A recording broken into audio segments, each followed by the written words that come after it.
yang kedua yaitu titrasi kompleksometri. Yang lalu kita sudah bahas. Nah, apa sih yang dimaksud dengan titrasi kompleksometri? Titrasi ini itu didasarkan pada reaksi pembentukan kompleks. Ya. Misalnya salah satu contoh pengkompleks yang bisa digunakan untuk titrasi adalah senyawa EDTA. Setiap senyawa yang dapat bereaksi dengan analit dalam perbandingan yang diketahui dapat digunakan titrasi. Titrasi kompleksometri berdasarkan pada reaksi antara logam dengan ligan untuk membentuk kompleks logam ligan. Jadi biasanya kalau pada titrasi kompleksometri kita ingin mendeteksi atau mengetahui konsentrasi logam di dalam suatu larutan atau campuran ya. Digunakan satu ligan, ligannya di sini bisa digunakan senyawa EDTA, ini struktur EDTA membentuk metal ligan kompleks.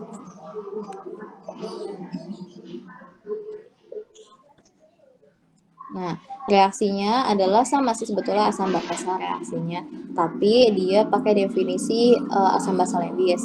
Logam sebagai asam Lewis dan sebagai Lewisnya, karena logam menerima pasangan elektron, sementara ligan dia yang memberikan pasangan elektron. Titrasi kompleksometri pada dasarnya adalah reaksi asam basa Lewis, terjadi transfer elektron dari basa ke asamnya, dari ligan ke logam. Ligan yang dipakai dikenal juga sebagai senyawa pengkelat. Ligan yang digunakan mengikat logam dengan lebih dari satu atom.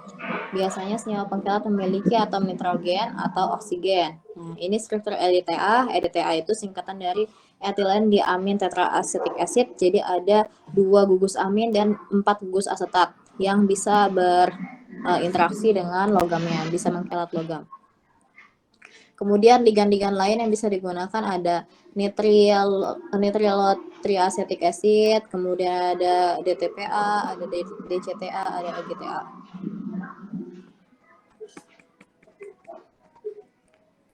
Ketika pembentukan kompleks dari ligan dengan kelat, itu dia punya nilai tetapan kesetimbangan karena reaksi adalah reaksi kesetimbangan. Konstanta kesetimbangan dari reaksi antara ion logam dan senyawa dikenal dengan konstanta pembentukan atau KF ya, formation constant.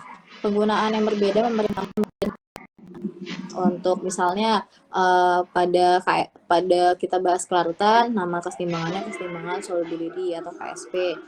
Acid base ada Ka, ada Kb, water dissociation ada Kw. Kalau ini pembentukan kompleks namanya Kf, disingkat Kf. Nih, di sini contohnya Kf etilen diamin ya. Pembentukan kadmium etilen diamin itu KF 8 kali 10 pangkat 9. Untuk metilamin kadmium itu KF 4 kali 10 pangkat 9.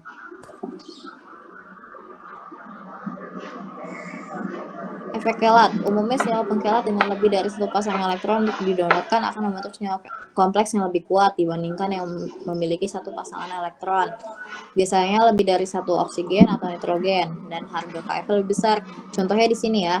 Di sini ada 2 atom yang bisa mendonorkan elektronnya, yaitu nitrogen dengan nitrogen. Bisa berikatan dengan kadmium. Akibatnya di sini kadmiumnya dia punya 6 bilangan koordinasi. Jadi ikatan untuk kompleks ini itu cukup kuat, makanya KF-nya juga besar. Ligan multidentat, senyawa pengkelat yang memiliki lebih dari 1 PB. Ini namanya multidentat. Spesifiknya namanya bidentat ya. Kalau ligan monodentat, senyawa pengkelat dengan 1 PEB saja. Misalnya metilamin, dia cuma punya 1 nitrogen, jadi dia namanya monodentat. Multidentat ligand that bind radioactive metal attached to monoclonal antibody. Ini aplikasi dari multidentat ligand bisa terikat pada atom radioaktif yang terattack pada monoclonal antibody. Jadi dia bisa mendeteksi ya. Nah, ini kita bahas tentang titrasi EDTA-nya. EDTA itu etilen diamin tetraacetic acid, senyawa pengkelat yang paling banyak digunakan dalam titrasi kompleksometri, memiliki 6 nitrogen dan oksigen. 6 nitrogen dan oksigen ya. Jadi 2 nitrogen dan 4 oksigen. pasang elektron bebas yang dapat terikat pada ion logam. Jadi dia heksadentat. Harga KF tinggi karena tadi ya ikatannya kuat. Jadi KF tinggi dan nilainya itu dia punya K1, K2, K3, K4, K5, K6 karena ada 6 gugus yang bisa berikatan dengan atomnya, dengan logamnya. Nah,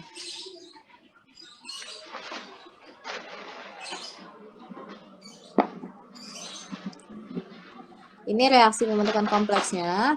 Ketika logam bereaksi dengan EDTA akan membentuk ini reaksi generalnya ya. Jadi disimbolkan saja. Nah, perumusan KF-nya konsentrasi produk dibagi dengan konsentrasi reaktan.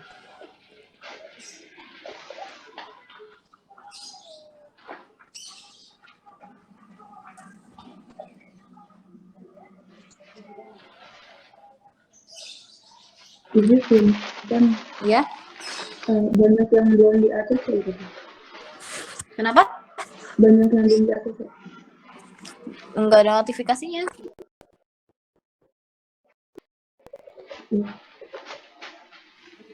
Tuh, cuma satu aja.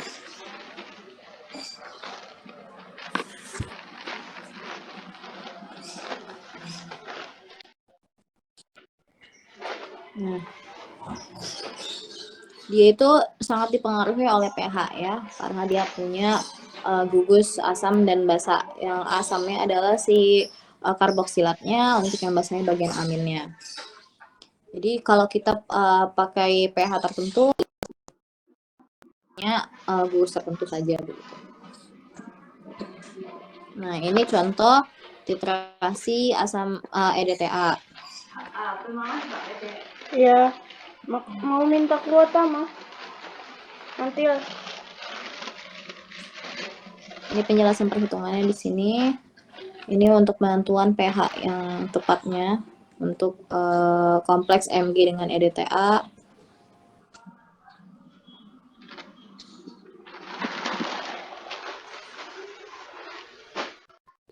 Nah, jadi untuk EDTA titration itu dia harus ditentukan penentuan titik akhir titrasinya dengan cara ada 4 metode. Indikator ion logam, elektroda raksa, elektroda pH, dan elektroda ion selektif. Untuk indikator ion logam, senyawa yang berubah warna ketika terikat pada EDTA contohnya. Indikator harus terikat pada logam lebih lemah dibanding EDTA. Jadi misalnya di sini ada magnesium terikat dengan indikator, kemudian ketika bereaksi dengan EDTA, indikatornya lepas, jadi yang awalnya warnanya merah berubah jadi biru.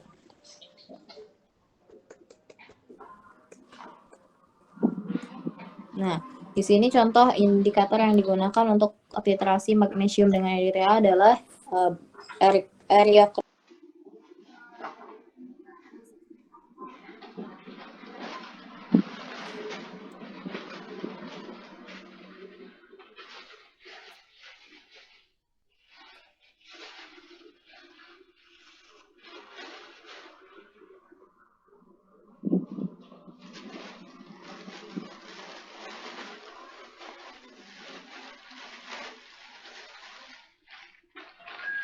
Mungkin gue nggak ada suaranya.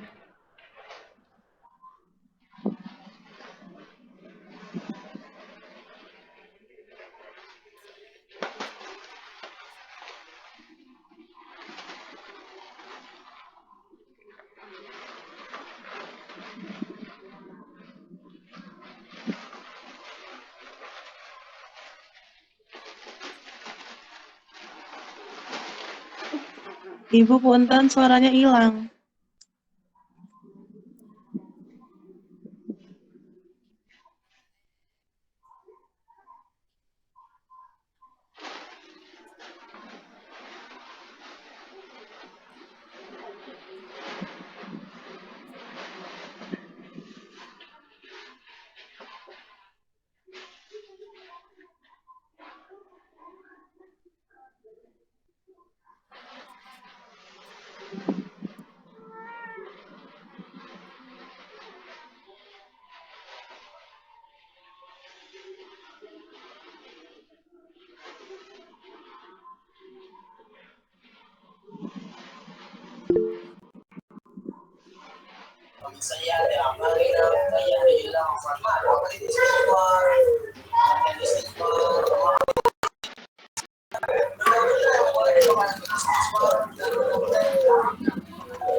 Ibu punten suaranya nggak ada Bu.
Iya.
Oke, dari penjelasan saya tadi cukup jelas untuk metode titrasi kompleksometri, kemudian teknik-tekniknya, dan indikator yang digunakan. Apakah ada yang ditanyakan? Ibu, punten, dari tadi suaranya nggak masuk. Tadi suaranya nggak masuk? Iya, dari yang pas ilustrasi. Ilustrasi. Yang mana? Ini. Iya, Bu. Oke. Jadi, jenis-jenis indikator itu salah satunya adalah indikator ion logam. Indikator ion logam ini dia merupakan senyawa yang berubah warna ketika terikat pada ion logam. Misalnya di sini kita ingin mengetahui konsentrasi magnesium. Kita gunakan indikator ion logam EBT. Nah, magnesium itu dia warnanya merah. Nah, kita titrasi dengan EDTA. Titik akhir titrasinya adalah ketika si warnanya itu berubah dari merah menjadi biru. Kenapa? Karena dengan adanya EDTA, nanti si indikatornya ini akan terusir, gitu ya. Jadi magnesiumnya akan berikatan dengan EDTA dan indikatornya akan lepas menghasilkan warna biru. Itu jadi prinsip reaksi dari titrasi kompleksometri. Jadi semuanya adalah reaksi pembentukan kompleks. Nah, ini ilustrasinya. Jadi ketika Mg2+ bereaksi dengan EBT atau terikat pada indikatornya, warnanya merah. Nah, setelah ditambahkan dengan EDTA, supaya kita tahu berapa konsentrasi Mg-nya, nanti kan jika semua konsentrasi Mg-nya sudah terikat dengan EDTA, nanti si indikatornya lepas. Warnanya berubah dari merah menjadi biru. Disinilah titik akhir titrasinya. Lalu titrasi dihentikan. Ada beberapa jenis indikator ion logam, ada kalmagit, ada area chrome black tea, ada murexit, dan lainnya. Yang biasa digunakan ada murexit dan EBT ya. Untuk jenis-jenis titrasi atau metode titrasi EDTA itu ada 5 jenis. Yang pertama titrasi langsung, yang kedua titrasi balik, ada 4 ya. Titrasi balik, titrasi tidak langsung, dan masking agent. Untuk titrasi langsung, analit ditambahkan dan dititrasi langsung dengan EDTA. Kemudian untuk titrasi balik, sejumlah EDTA diketahui konsentrasi ditambahkan pada analit, ya. Kemudian EDTA-nya itu dia harus berlebih. Nah, jumlah kelebihan EDTA-nya itulah yang kemudian dititrasi dengan ion logam sebagai lalu lintas standar. Jadi nanti konsentrasi logamnya adalah total konsentrasi EDTA dikurangi konsentrasi EDTA yang bereaksi dengan logam kedua. Nanti didapat nilai konsentrasi logam yang kita cari. Kemudian untuk ada titrasi penggantian. Titrasi penggantian itu metode yang digunakan untuk analit yang tidak ada indikator yang memuaskan. Analit digunakan Mg EDTA2- sebagai penggantinya. Nah, kemudian dia akan melepaskan Mg. Jadi kalau kita punya misalnya ingin kita ketahui itu Mg-nya ya, logam Mg yang ada di campuran, kita dengan Mg EDTA. Nah, dia akan bereaksi kemudian melepaskan Mg ion Mg2+. EDTA. Nah, konsentrasi Mg2+ itu harus sama dengan Mgn+ yang kita cari itu. Makanya dengan cara ini kita bisa mengetahui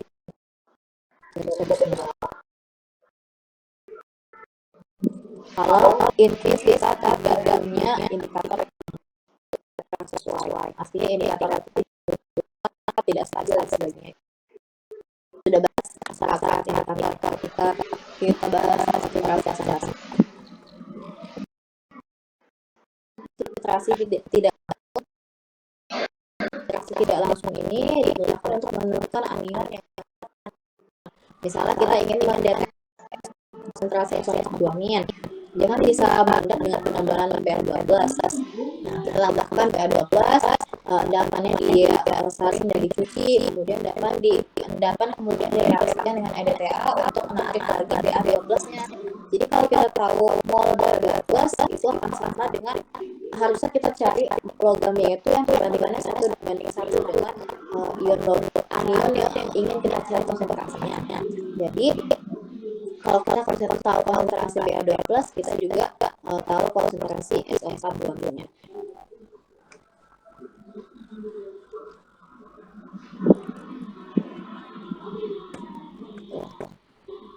Kemudian bisa juga menggunakan teknik masking agent. Ini digunakan jika cara penggunaan masking agent ini, reagen ditambahkan untuk bereaksi dengan logam yang dapat bereaksi dengan EDTA. Misalnya Al3+ ya. Nah, ini di masking oleh ion fluorida.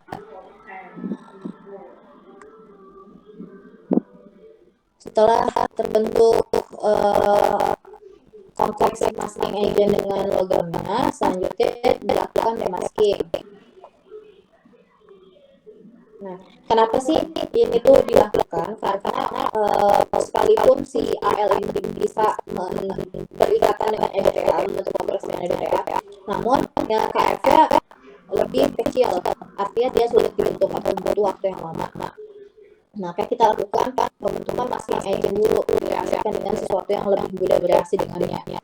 Jadi seperti mediator lah si masking agent ini. Nah, kemudian setelah terbentuk kompleks masking agent dengan logam, dilakukan demasking, digunakan untuk melepaskan logam dari masking agentnya.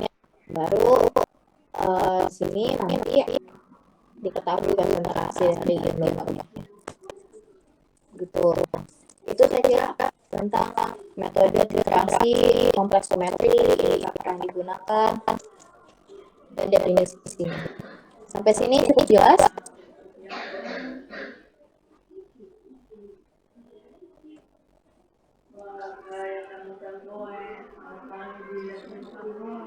Jika sudah cukup jelas, tidak ada pertanyaan, saya kira itu untuk kuliah hari ini. Untuk minggu depan pun jadwalnya di jam ini ya, maksudnya di hari Rabu di rentang jam 8 sampai jam 10. Nah, saya akan berikan linknya sesaat setelah saya selesai kuliah yang pertama, karena saya di 7.30 juga ada kuliah yang ini. Jadi setelah saya kira-kira jam 8.30 lah. Gitu. Oke. Sekali lagi, apakah cukup jelas materinya? Ini sudah saya share materinya. Jelas. Oke, jika tidak ada pertanyaan, terima kasih atas perhatiannya. Saya akhiri. Assalamualaikum warahmatullahi wabarakatuh. Waalaikumsalam warahmatullahi wabarakatuh. Waalaikumsalam warahmatullahi wabarakatuh. Terima kasih, Bu.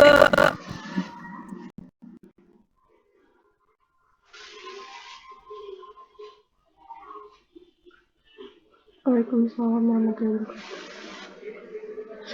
wabarakatuh.